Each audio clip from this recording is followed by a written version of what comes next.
Bonjour Pierre-Yves Gomez. Bonjour Philippe. Pierre-Yves Gomez, professeur émérite. Déjà, donc, bienvenue à la retraite.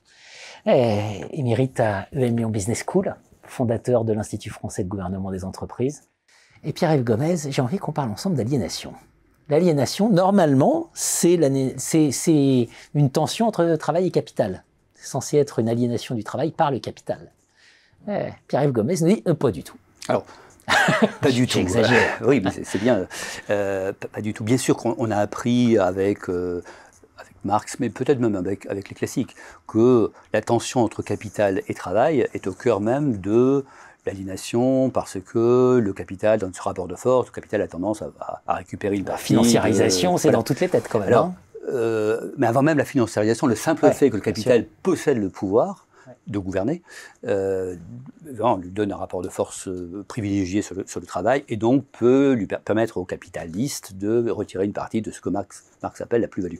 Alors, je n'ai pas la prétention ni le désir d'ailleurs de remettre en cause ça. Mon sujet, c'est de dire, en fait, en étudiant le capitalisme à travers notamment mon prisme, qui est l'organisation, je suis moins convaincu que je ne l'étais quand j'étais étudiant, c'est-à-dire à la fin des années 70, que effectivement c'est ce rapport travail-capital qui fait l'aliénation. Aujourd'hui, je suis profondément persuadé que c'est le rapport capital-consommation qui fait l'aliénation capitaliste. S'il y a aliénation, c'est là qu'il faut la chercher. C'est-à-dire qu'en fait, le travail peut s'émanciper, parce que le travailleur est maître de son travail in fine. S'il ne veut pas travailler, il ne travaille pas. En tout cas, il travaille ailleurs. Le consommateur, c'est très difficile de ne pas consommer dans un procès politique et social. C'est très difficile de ne pas consommer.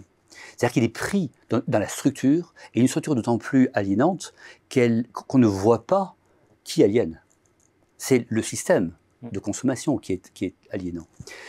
Ce qui m'a mis sur la piste, c'est que le premier grand texte d'économie, on cite souvent Adam Smith, et on cite souvent, et je l'ai fait, donc je m'en repens pas, mais enfin en tout cas j'ai participé à ça, on cite le premier chapitre de la Richesse des Nations qui commence par la description d'une organisation et du travail à la chaîne.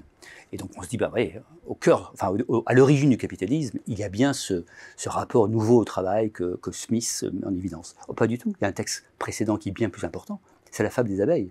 Début du XVIIIe siècle, Mandeville, la fable des abeilles, ce qu'elle dit en substance, c'est assez subtil, mais ce qu'elle dit en substance, c'est plus on consomme, et plus on fait tourner l'appareil de production. C'est la consommation qui est première. Et ça, c'est avant même l'explosion du capitalisme, et ne parlons pas du capitalisme, la consommation de masse, qui viendra 150 ans plus tard. À l'origine, il y a cette exigence de consommation qui fait tourner la machine. Et c'est vrai que je l'ai mis dans mon que sais-je sur le capitalisme, je l'ai mis au cœur. Je crois que le cœur même du capitalisme, c'est l'industrialisation de la consommation. Et bien sûr que pour industrialiser la consommation, il faut industrialiser les produits, donc concentrer le capital. Mais la concentration du capital, elle n'a de sens que parce qu'il y a industrialisation de la consommation. Et que nous sommes tous victimes consentantes, participants à ce système de consommation, qui est un système à la fois émancipateur, comme toujours, émancipateur parce que il permet la liberté du choix, enfin tout ce qu'on peut raconter sur le marché, et en même temps, mais je dirais supérieurement, qui est extrêmement aliénant, parce qu'on n'a pas les moyens de combattre ce système. Lorsqu'on consomme, on est seul. Quand on travaille, on peut être coalisé. Quand on consomme, on est toujours seul dans son choix.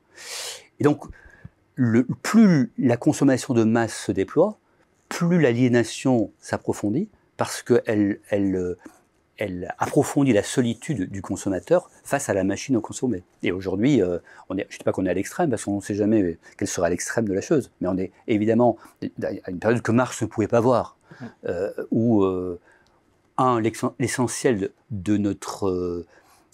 le bien fondé de notre société passe par la consommation, le pouvoir d'achat, comme le pouvoir d'achat, c'est le pouvoir d'acheter, donc consommer, et cette consommation est de plus en plus solitaire. Elle est de moins en moins l'effet d'un groupe, d'une coopérative, puis d'une famille, puis d'un couple, et puis aujourd'hui, ce sont des personnes seules qui consomment.